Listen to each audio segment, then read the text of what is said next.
Welcome to the HR Uprising podcast. This podcast series explores HR hot topics and challenges through conversations with relevant experts and real-life HR, learning, and OD professionals. The HR Uprising is about learning through collaboration and evidence-based action. We want colleagues to have the confidence and skills to rise up through their organizations by delivering real, lasting business value. Now, introducing your host, chartered psychologist, experienced change agent, entrepreneur, speaker, and coach, Lucinda. Hello and welcome everybody to the very special 50th episode of the HR Uprising. Wow, I can hardly believe it. That means we've been going for nearly a year. 50 episodes, that seems quite crazy actually, doesn't it? Now, I had intended to have a golden anniversary episode and have a special guest on. However, social distancing didn't quite enable that, and it just didn't feel right because my sense is at the moment, I want to produce as much quality content that is highly, highly relevant to my audience. And I felt that something more general wasn't going to be relevant. Every single week, I feel like things have moved on over the last 10 days even. So the episode we did 2 weeks ago, which is still really popular about managing productivity and effective home working, it is really relevant for people setting up home working and how to manage remote workers. But there are new nuances. As we're into our second and third week of home working, there are different stresses and strains, and it's almost gone now from where managers might feel like they're communicating too much. Can we have too much Zoom, too much virtual communication? And I have thoughts on that, and I will work on that as a topic because I think it may be something that needs to evolve with people. So thank you so much for everyone who's still listening, and I really want to recognise the stresses and strains. HR are those literally unsung key workers in many, many industries. I saw someone who's, furloughed thousands of people. It's really been a real pressure. Yet, at least hopefully, the activities that you're going through have been put in place, that jobs are safe, and maybe now we can think about recovering, recharging, and coming back stronger when all of this is over, and it will one day be over. So the topic I really wanted to look at today, and this also links with the fact that, would you know it, it's actually National Stress Awareness Month in April. How appropriate.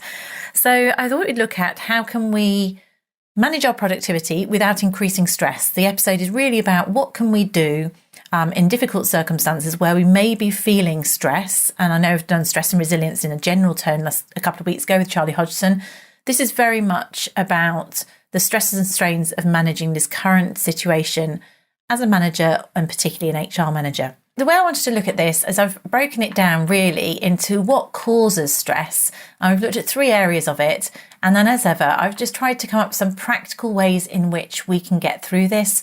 We can manage and limit our stress, and we can be stronger in future and support others. So I've looked at the causes of stress, and obviously there are many, but I've come up with 3 causes, if you like, that I believe are blanket summary, I guess, ways in which we can encapsulate them, and they're particularly relevant to what's going through at the moment. So the first one is actually a sense of anxiety, feeling anxious about things on an ongoing basis. It is related to lack of control, which is something I talk about a lot. But some of us also have a natural tendency to feel a bit anxious. It might be related to our personality. We may accuse ourselves of overthinking things. We might be someone who's known as being a worrier, and we might be someone who's always thinking about the future and what could happen. Those sort of behaviours can be really tricky in this environment. And if you have got a tendency to that, that can make us feel almost like we're having a tendency to catastrophize things, thinking about the worst. And actually, if we have this natural way of thinking, this is definitely an opportunity to start to manage that, because there are plenty of things which are real to make us anxious at the moment. So the last thing we need to do is be being anxious about things that we can't control or are really miles away, and it's trying to control our focus. And I'll talk more about how we can manage anxiety. So if we're having that sense of anxiety, and it would be completely understandable at the moment, that's one area I want to look at. The second area that I think is really relevant to HR at the moment, and I'm describing it as value clashes. And I think that's where you might be somebody who actually considers yourself to be very, very personable, great deal of empathy for others, but you're having to make really difficult decisions. You might even be being put in a position where you're being asked to do things that you feel are illegal or morally wrong. So there's lots of pressure being put upon you, like we talked about in last week's podcast, about maybe people asking to be furloughed who aren't eligible, or you're having to give people answers that they don't want to hear. They'd like to be furloughed, but they're only eligible for statutory sick pay. And these are really difficult conflicts that even if you've got the hugest amount of empathy, your role is to take the tough, factual and legal line. And you may feel like it's a messenger, or you're the messenger that's continually being shot, particularly if there's information out there in the media that's inaccurate. So that's going to cause stress. And then the third one is this sustained lack of control. So you can't control where you're working at the moment, who you're working with, and you can't see if you're managing others or control the work of colleagues. So all of these give us a sense of lack of control, and that is definitely something which is well known to create a sense of stress. So what are we going to do about these things? Because fundamentally, we can't be productive if we feel stressed. It means that we are constantly activating our fight or flight response with stress hormones like adrenaline and cortisol rushing through our bodies. And the likelihood is we're going to end up hitting an exhausted negative downward spiral. There's no time to talk, no time to recharge with family and friends. We don't feel we've got the time or energy for exercise, and it results in excess drinking, eating, and poor sleep. Of course, this then impacts our physical resilience, makes us more likely to succumb to illness, which is also counterproductive. So what can we do? So in terms of anxiety, I've got 4 suggestions here that we can do which are in our control. So if we're feeling anxious, the first thing is about deep breathing. And I have to say, I have to practice this myself, and I'm going to take some of my own medicine and make myself do this. I don't particularly suffer from anxiety, but I don't stop and recharge. I recently had somebody do a sort of ambulatory monitoring, a heart rate monitoring, said my entire 24-hour period where I wasn't recharging. And simple deep breathing is something that you can do that. It means you're continually putting your brain, your heart under stress, and you need to take a moment to stop. I've got a close family relative who just recently had epileptic episodes. She'd not had them for 15, 20 years. And again, she was waking up feeling anxious. There's so much out there for people to feel anxious, and it has physical impacts. A really straightforward way of doing this is to take a moment to take 5 deep breaths in and out. So it's actually, and I say by deep breaths, it's going right down into your stomach. So I'm going to do one now. So taking that deep breath in and then a really long extended breath out. And there's a yoga breathing method, which is where if you try to breathe out for slightly longer than you think you can, and the same in terms of breathing in, and then hold it in for slightly longer. Some people talk about it as like you visualize a square. So you breathe in as you go up one side of the square, breathe in a little bit more just to get as you go along the top, breathe out as you go down to the right of the square, and then push it out a bit longer as you go along the bottom. And what we say is actually make time to do that. I'm going to set myself a reminder and say, take those 5 deep breaths. It takes you a couple of minutes, and it just allows you to reset and maybe just calm everything down in terms of those hormones. It sounds really basic, but it's really, really important. So hopefully you've practiced that with me. I'm going to try and do that as well. My second point is about people who have a tendency to overthink things. And if you find yourself worrying, this is about literally having a word with yourself. It's that self-talk that's in your head. And what I would say is just try very hard to focus on today. You tell yourself, actually, I'm going to cross that bridge when it happens, or I'll worry about it tomorrow. The sort of adages that we heard from our grandmothers, that day may never come. So when you're finding that you're worrying about something, have a word with yourself. Say, actually, that's not here and now. I'm focusing on the here and now. I'll park that and worry about it tomorrow. If you're really struggling, one thing you can do is almost have a worry journal and write these things down. Write them in a notebook, then shut it and put it on a shelf, hidden away. So it's metaphorically, you've put it to one side. You could also write it on a piece of paper, fold it up and put it in a jar. Again, you're just storing those concerns for another day, and it almost allows your subconscious to let go of them. So that's what I say if you're having these worries in terms of the future type things.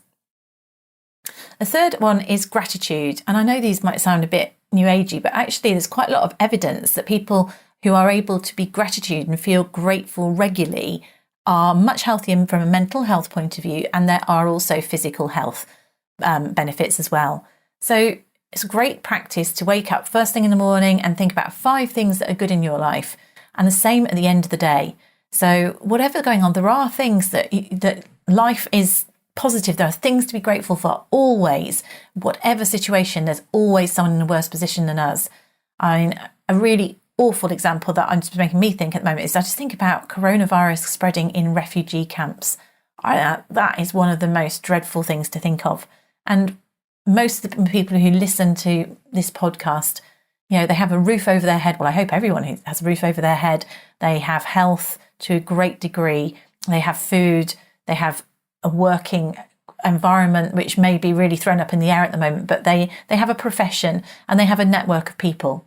So there's things always to be grateful for. What we have to do is try and remember those simple things, be grateful for what we can. And then the fourth way of managing anxiety, or actually anything that's feeling a bit negative about, is something called reframing. So this is a really good practice. It links to NLP. It's a term I came across in neuro-linguistic programming years and years ago. And I've got a podcast that will come out in a few months on that, a few weeks actually, with a lady called Fran, which is a great podcast. It's in the camp, but I'm waiting for the right time to bring it out. And reframing is something about challenging yourself to look at the situation in a different way, to reframe the way you're looking at it. So we can look at circumstances. Years and years ago, 20 odd years ago, 25 years ago, I was a door-to-door salesperson selling aerial photos. Now that was a hard job. And we were not allowed to, when we phoned our managers, to use the term problem. I've got a problem. You had to call it an opportunity for growth. So any problem had to be framed as an opportunity for growth. In fact, I remember phoning the sales manager and having to come up with the opportunity of growth, which was provided by me writing off my car, age 20. So there is always a good upside to things. I mean, the upside was I was unharmed. Maybe I'd get a better car. I can't remember what particular positive I managed to spin on it. But there are ways in which we can reframe situations. I heard one recently in relation to the coronavirus, where there was a GP who was suffering from it. She'd had quite a bad dose of it, but she was saying she could not wait because once she recovered, she would have a high degree of immunity. So she'd be able to go in and support those other frontline staff without the fear of coming down with the virus. She'd be able to help her colleagues. So the advantage of someone having and recovering from COVID-19 means that they're highly unlikely to come down with it imminently. So that's a real positive. We all know, in normal times where redundancy could be a major upside for somebody. Do you know what? Furloughing people could be brilliant for some people, where they can stay at home and look after family. They've got opportunities for development. Many, many changes that are forced upon us have a silver lining. The key is looking at what that silver lining could be. What are the possibilities in any situation? And the people who are resilient are the ones that spot the possibilities and look for those. So those were my 4 go-tos if you feel anxious about things. So just in terms of anxiety, in there I said about taking deep breaths. We said about managing to just be in the moment, be today, be present today, and just park things for tomorrow. Gratitude, consider the things that are good in your life. And then finally, reframing problems, looking for that silver lining. So the second aspect that's happening for people is what I've called values clashes, which is doing those really difficult things. So for me, what I thought is looking at how you can control things. If you're having to lay people off, if you're having to furlough people, if you're having to have difficult conversations with people about statutory sick, etc. So it's about being aware of the fact that there is a natural clash between logical, factual decision-making and values, empathy-based decisions. In reality, there are people out there who have preferences for one or the other and will find certain types of decision-making more difficult than the other. As an HR professional, we have to choose logical decision-making first and foremost, because it's about protecting our business and the employee, and it's about following the law. This isn't a choice, it's about being professional. However, we do have a choice in how we fulfill something, and we have the ability to demonstrate changes or communicate things with empathy and support. So we can always be human in how we demonstrate or do our duty. The way in which I say is one of the ways which we do it is by doing it well, by communicating well, trying to communicate with a personal style, whether it's a personal letter from the CEO, showing empathy, sending information to people. I've seen people who have actually been sending out webinars and support to people who are furloughed so they still feel part of things and can work on self-development. Can you engage people like mental health first aiders that you might have in your teams or your training department to start putting on some webinars or development? They feel useful, but they could actually provide people with support. So think about how you can keep people engaged, and it's about how we demonstrate what we're doing. You can always do difficult. It's the way in which you deliver difficult news is how you do it. The other thing I'd say is recognise yourself and others for doing the best you can. If you are doing the most difficult, and let's face it, there are new laws coming out as we go. There are challenges that there is no rule book for, and the rules are evolving as we go along. If you are doing things with integrity, you're being honest and consistent, then just recognise yourself, give yourself and others a pat on the back for doing the most challenging activities in extremely difficult circumstances. If no one's telling you that you're doing a great job, then do it yourself. Tell yourself, I'm telling you, you're doing a great job. All right, hear that, feel proud, and tell other people who are doing a great job. There's so many unsung heroes during this crisis, and HR are high up on the list, in my opinion, along with hospital cleaners, dustbin people, collectors, and shopkeepers. So many people who are doing an amazing job keeping things going. Call centre operators. It's really tough. And then my fourth area is stay connected. Make sure you're not shutting people off. Now is a time to connect and build relationships with peers inside and outside of your organisation. There's lots of opportunity to draw on your professional network and support other people. If you're not already part of our LinkedIn HR Uprising community, then now's the time to get involved and communicate and talk on it. Ask questions, support others. Let's get a little bit of interaction going rather than it just being more of a sedate area or repository for information. We are going to roll out some free Zoom coaching calls to provide support and collaboration. I got the idea from Rhiannon, who's the future podcast guest. She's doing it on one of the other networks. And I thought it was a great opportunity to pull our HR Uprising community together. So do connect on that. And if you're interested in taking part in some Zoom coaching calls, then I'll be setting those up over the next few weeks. So look at the show notes and you'll always be able to access it. I can't remember the LinkedIn group off the top of my head, but the links are on the show notes, and just go to hruprising.com and all of the links are there.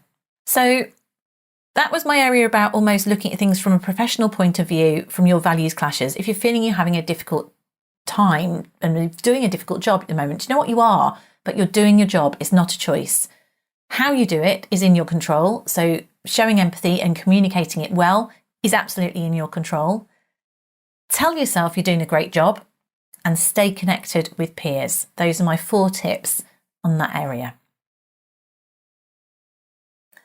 And then on to our third one, which is controlling what you can control.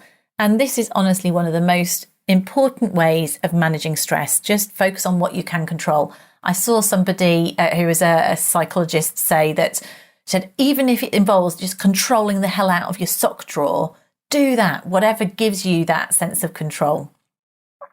So I've got just 3 thoughts along this, which I believe it takes us into where we start to become more productive. And I'll do more on management productivity on a separate webinar. So first of all, identify what it is in any situation, however small, that you can control and focus on that. You might not be able to control that you've had to put 1,000 people on furlough or at risk, but what you can control is how you do it. All right. And that's similar to the point we made earlier. So whether you're giving support webinars, whether you're giving a message from the CEO, think about those things, about how you do it. You can always control. The other things to think about are your routine. You can control your routine. You might not be able to control the fact you're working from home, but you can control what time you get up in the morning, whether you have a shower and get dressed, whether you exercise and what you eat. You could make this your time to drink 3 litres of water a day and, feel so amazingly hydrated and well to think. That is completely within your control. So focus on those things that you can control and absolutely do those religiously to give yourself that sense of structure. Really, it sounds so obvious, but it's really actually key.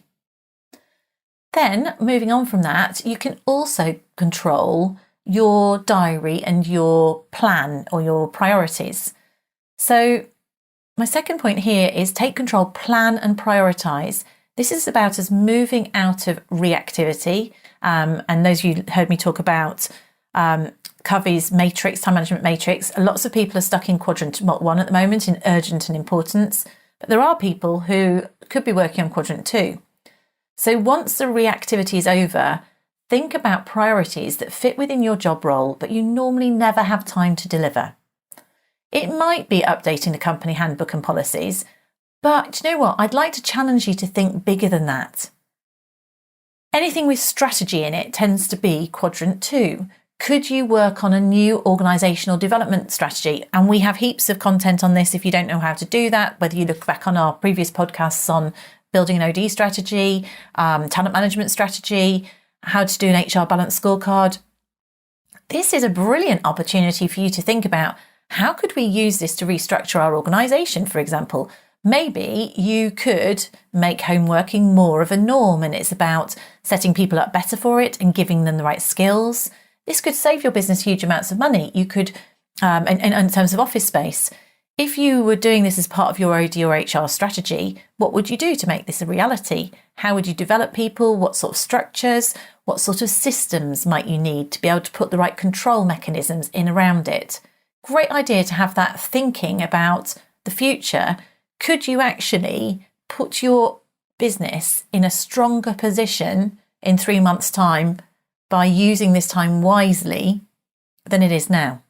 So if you've had a system you've been ready to embed, or a new set of management principles, or you wanted to do role profiling or some sort of planning activity that's a big meaty activity, you could do that, build a competency framework. Now might be the time to do it. Why not? So you could roll out 360 feedback and develop all of your leaders in terms of their leadership profile and do online coaching with them. So a really great opportunity to do some of these things that actually get lost within business as usual. They're all captive. It would be perfectly easy to get a Zoom meeting for every single leader in your organisation and give them the feedback. You can pin people down to get them to deliver the feedback. In fact, the more I think about it, that's a great idea. So, think about these things. We can actually help you with any of those if you don't have those systems in place and you'd like to do it. So get in touch if you would. But the purpose of this is just thinking about those value add things. This is a great time to do those behavioural change aspects of your role or support those that maybe wouldn't normally happen. So I'm thinking, think bigger than the handbooks. It'd be great to get those jobs done because they're a bit tedious, but think bigger, think strategic. And then my third point is, can you be a leader and role model? And can you make sure that your line managers are managing people effectively virtually? And I alluded to this earlier, and I think it's an entirely extra topic. I can't go into it in too much detail on this one. But as I said earlier, I do think that almost things have evolved where the managers are going, okay, all of a sudden, this is really time consuming, this managing people. And it's quite funny because I think there is a time consuming aspect to us getting on Zoom meetings all the time. And we're used to, when we homework, being able to just get on in quiet. But there is a bigger question here. I'm hearing line managers complain that they're not getting their day jobs done because they've got so many meetings, so many Zoom meetings, online meetings. And it is interesting we've got here so quickly. But that's interesting, isn't it? But weren't you supposed to be managing people previously? Now, I've always had this conversation when I've been running line manager training that very often line managers say, I haven't got time to do people management. Well, maybe this is the opportunity to help them gain clarity about the fact that if you are a line manager, people management is actually one of your priorities. I spoke to a colleague yesterday and he said, well, the problem is then how do they get their own day job done? And line management should be part of your day job, not separate from your day job. And my argument would be that we should be getting work done through our people, and we should be helping them to prioritise. The classic is that when we're in an office, it's very easy for line managers to say, oh, I talk to my people all the time, so they don't need a one-to-one. But all of a sudden, we've moved away that office and they realise that they don't know whether their staff are being productive. Their staff don't know what their priorities are. And that's because they were either spoon-feeding them or they were sort of pretending. It was almost a task culture, which then results in maybe micromanagement. And we don't have time to micromanage remotely. We really don't. That would take too long. But I just believe that managers need to understand that whether remote or in the office, they need to help their staff understand their overall priorities and how they fit into their overall job role and business goals. Yes, this is SMART objectives. Absolutely.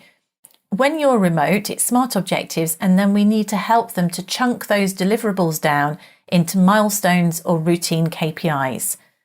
When people have those, unless they are incredibly junior and young, we shouldn't have to micromanage task by task. And individuals should be able to crack on with those, and you should be able to check in once or twice a week, or more often if they need your input, and they will be progressing priorities. So the purpose is it's about showing people the direction in which they need to go, documenting it, using systems if you've got them. This is the time absolutely to use your performance management system appropriately, and send them in the right direction, and then just check the milestones along the way. It's not about telling them each step of the way. It's about supporting them and allowing them to do their jobs.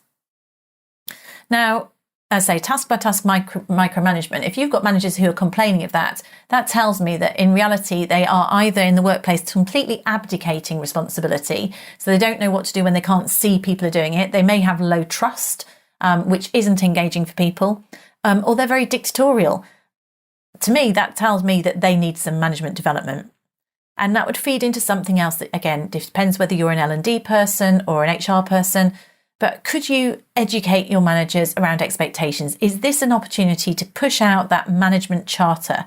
We used one of these really successfully 20 odd years ago in terms of helping managers realise that part of their job is managing people and what a line manager should do. Maybe you have a virtual line management charter and they realise that part of their job, a key objective for a line manager, is doing these things. So help these people to realise that actually a key priority is people management. And I'd say it's realistic to expect 20 or 30% of our time doing this. It's not to do with being remote. It's because it wasn't being done previously. There was an issue in the fact that the people management wasn't being done well. And if you've got this L&D department, or maybe this is your remit, maybe you can issue something like a management charter, help these managers identify the fact that people management is part of their role and is a valid part of spending their time. That doesn't mean we can't be more effective on web meetings, or, it shouldn't be taking 80% of our time, but the responsibilities that we have as an individual contributor should be done in the other 70% of the time, or delegated and achieved by others. So that's something quite old-fashioned, I feel, about these circumstances. It's almost forcing managers to be less transactional and more human. And I think that's actually a really good thing. We need to be empathic.